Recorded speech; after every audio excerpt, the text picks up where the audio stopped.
शोएब अख्तर के टूटे दिल पर जब मोहम्मद शमी ने दागा बाउंसर तो उड़ता तीर पकड़ने आ गए शाहिद अफरीदी।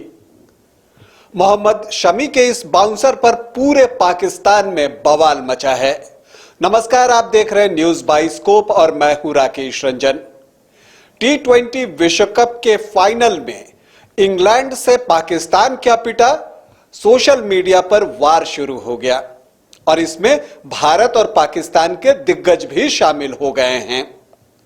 लेकिन जिस वार की चर्चा सबसे ज्यादा हो रही है वो है शोएब अख्तर और मोहम्मद शमी के बीच चल रहे ट्विटर वार की।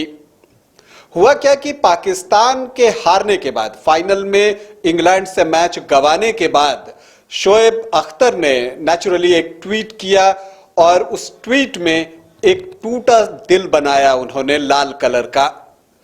और इस ट्वीट पर बाउंसर आया मोहम्मद शमी का। उन्होंने क्या किया कि उन्होंने इसका जवाब दिया और लिखा, sorry brother, it's call Karma. मतलब उन्होंने दुख जताया और साथ ही लिखा कि इसे कर्मा कहते हैं। और इसके बाद उन्होंने एक नहीं 3 टूटे हुए दिल बनाए, वो भी लाल कलर से ही। अब ये ट्वीट क्यों हुआ और शमी ने ऐसा क्यों किया, इसे सहज समझा जा सकता है।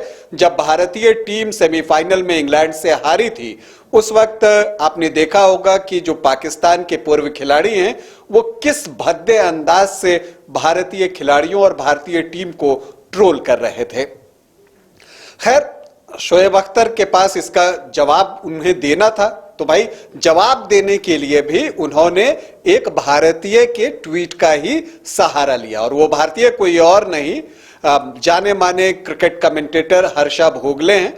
क्योंकि हर्षा भोगले ने जो ट्वीट किया था फाइनल मैच के बाद, वो बिल्कुल सटीक ट्वीट था और वो सही था। स्पोर्ट्स के परिप्रेक्ष्य से देखें और गेम के परिप्रेक्ष्य से अगर हम उसे देखें तो उन्होंने लिखा था, अब उसी ट्वीट को शेयर किया शोएब अख्तर ने।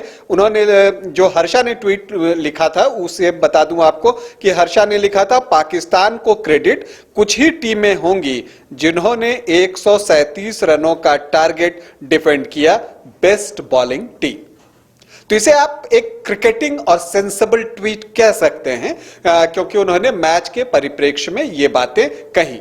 लेकिन जब भारतीय टीम हारी थी तो पाकिस्तान के तरफ से इस तरह के ट्वीट ना आकर वो तंज कसने वाले ट्वीट आ रहे थे और निश्चित तौर पर वो शमी को बुरा लगा होगा और इसी का जवाब उन्होंने दिया था, इट्स कॉल्ड कर्मा। खैर, इसे शेयर करते हुए, हर्षा भोगले के ट्वीट को शेयर करते हुए शमी को जवाब देने की कोशिश की शोएब अख्तर ने और उन्होंने हर्षा की बात से सहमति जताते हुए लिखा, और क्या आप इसे समझदारी वाला ट्वीट कहेंगे, and this what you call sensible tweet.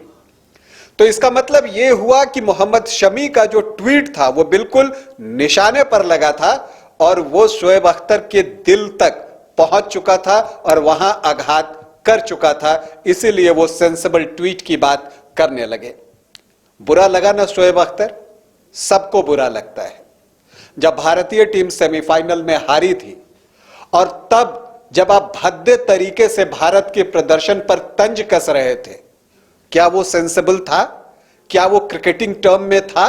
आप एक प्लेयर हैं, आपसे जो क्रिकेटिंग आलोचना होती है, क्रिटिसिज्म होती है, हेल्दी क्रिटिसिज्म होती है, उसकी उम्मीद की जाती है, न कि भद्दे कमेंट के। अगर आप भूल गए हो तो आप अपने चैनल पर और अपने ट्वीट्स को फिर से एक बार जाकर देखें और तब आपको पता चलेगा कि वो सेंसिबल थे या नहीं थे।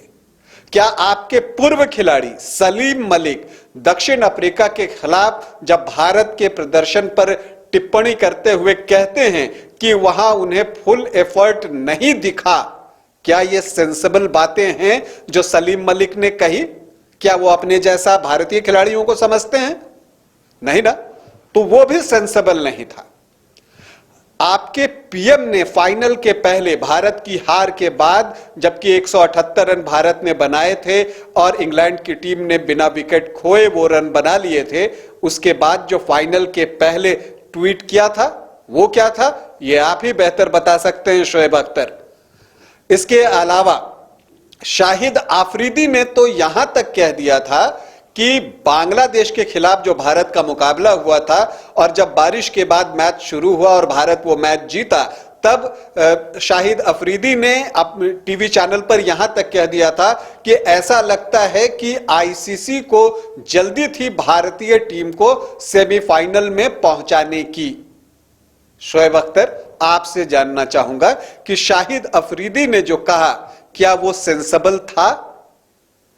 अब जब शाहिद अफरीदी की बात निकली है तो आपको बता दूं कि जो मोहम्मद शमी ने ये बाउंसर दागा कर्मा वाला, तो इसमें जो है शाहिद अफरीदी भी घुस गए और वो शोएब अख्तर के बचाव में आए, क्योंकि बुरा तो उन्हें भी लगा होगा, पूरे पाकिस्तान को बुरा लगा होगा। और उन्होंने लिखा कि हम लोग जो खेल के एम्बेसडर हैं, रोल मॉडल्स हैं, हमारी कोशिश होनी चाहिए कि ये सब खत्म होना चाहिए। हम एक दूसरे के पड़ोसी हैं, ऐसी चीजें नहीं होनी चाहिए जिससे लोगों के बीच नफरत फैले। अगर आप रिटायर्ड प्लेयर हो तब भी नहीं करना चाहिए, आप तो करंट टीम से खेल रहे हो। यह बात उन्होंने मोहम्मद शमी के लिए कही, अवॉइड करो इन सब चीजों को। तो जो करंट टीम से खेल रहे वाली बात कही ना, तो मैं कहता हूं बिल्कुल करंट लगी है शमी की बात से, पूरे पाकिस्तान को वो झटका लगा है और बहुत जोर का झटका जोर से लगा है और ये लगना चाहिए। जो शाहिद अफरीदी अभी ये बात कह रहे हैं, उनसे कहूंगा कि हिंदी में हम कहते हैं कि का उपदेश कुशल बहु तेरे, मतलब कि जब आप कोई उपदेश देते हैं, कोई अच्छी बात कहते हैं, प्रीच करते हैं, तो पहले उसे खुद पर लागू कीजिए। क्या शाहिद अफरीदी अपने दिल में झांक कर ये कह सकते हैं, अपने दिल पर हाथ रखकर ये कह सकते हैं कि उन्होंने जो ये कहा है उसे कभी फॉलो किया है?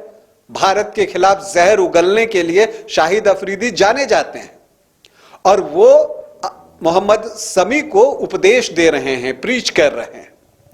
तो निश्चित तौर पर ये बातें तल्ख हैं और लगी होंगी। और मैं तो यही कहूंगा कि जो बातें इरफान पठान ने पाकिस्तानी पीएम के ट्वीट के जवाब में लिखा था कि यही फर्क है हिंदुस्तानियों और पाकिस्तानियों में, तो यही फर्क है।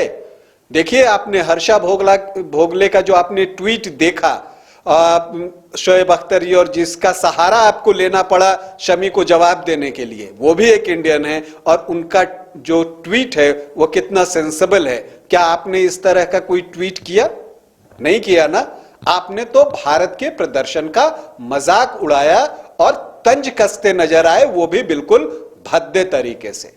तो सीखिए कि अगर जब आप बोलते हैं तो कर्मा लौटकर आप तक आता है और वो कर्मा का फल आपको चखना पड़ता है।